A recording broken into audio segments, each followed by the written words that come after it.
So excited to have the gorgeous Sophie from Coconut and Bliss back in my kitchen. I know so many of you guys loved the recipe that we did last week. So here we are creating another recipe, a chocolate ganache tart. And it is amazing, let me tell you. And this is for my baby sister Olivia, who's turning 18 today. So this is going to be her birthday cake. So we're so excited. Let's get started. Okay, so first of all, here we've got 1.5 cups of almond meal. We're just going to put that in a large mixing bowl. And almond meal is probably my favourite binder to use when I bake. Oh, it's my favourite. Always tastes amazing. Yeah. Next up, we have 3/4 cup of bikinis, and we've just put them in a food processor. Just lightly process them, so we've retained a bit of the crunch. So we're just going to pop that in the bowl as well. Next up, we've got some coconut flour. Next up, we've got 3 tablespoons of macadamia butter, but you can also use any nut butter you want. Any nut butter will work perfectly fine, just choose your favourite.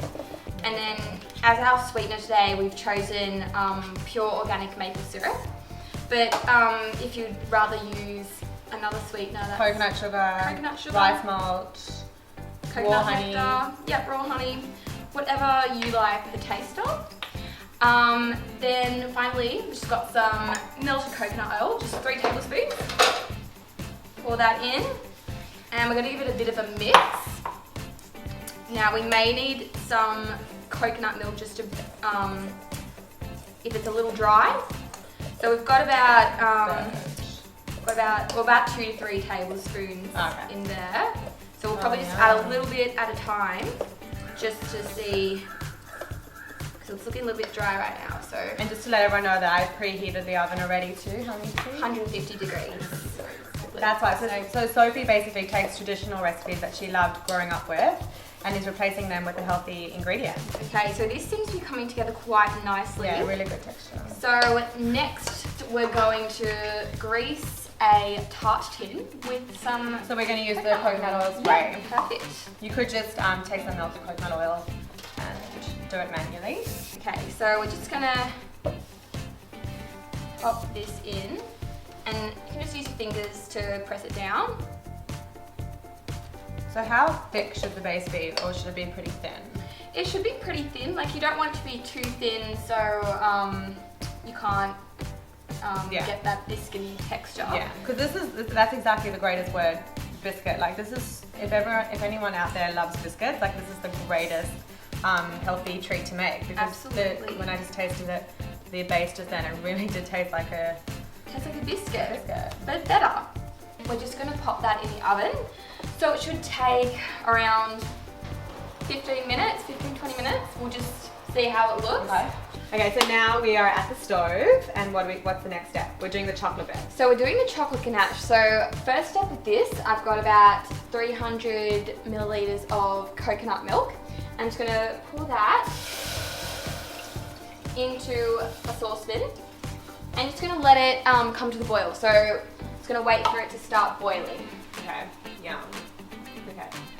I was just saying that the reason why I love Sophie's work is because as a nutritionist, I worry that people are using too much like healthy sweetener, too much maple syrup, too much coconut sugar, but you don't. Like, you know, we used a quarter of a cup of maple syrup for the entire base, and that's really not so much, you know? Yeah, I mean, I make that a real thing in my recipes. I love sweet recipes, but I don't want to overdo the sweetener because even though it's healthy, too much of anything isn't too healthy, so. That's why I love it. So I give you my nutrition tick of approval. Oh, that's good to hear. So after it's come to the boil, we're just gonna we've got some dark Loving Earth chocolate. I like the 2-ingredient Loving Earth chocolate. And all you have to do is you pour it in here, you let it sit for about 5 minutes, and the boiled coconut milk will end up melting the chocolate. You give it a stir and it'll be thick chocolate. And we must say that Loving Earth is vegan, dairy-free, gluten-free, and sugar-free. It's made with coconut sugar, I think. Yeah.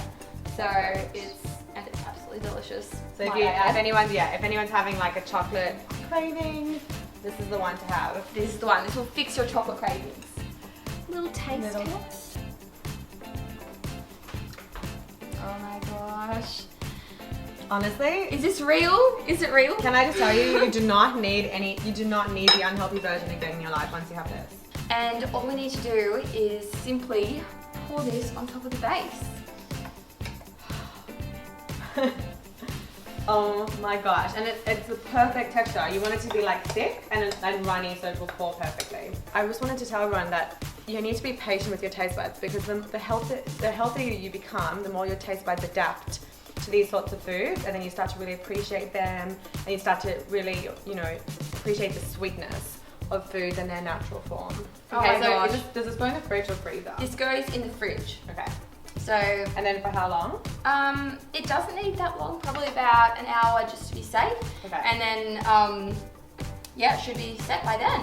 There you have it, like a 2 to 3 step recipe to chocolate ganache, done in the fridge, ready to be set. So excited to share this with my little sister Olivia tonight for her 18th birthday. I'm so excited. I hope she loves it. I know, and all her friends are going to be so excited to be trying coconut and blizzard recipes. So I just want to say thank you again for being in the kitchen. Thank you for having me. Always have Best. fun. And you'll see Sophie again next week, I'm sure. Perfect. So excited. Can't wait. Yum. Oh my god, you need to make this. I'm addicted. Oh my god.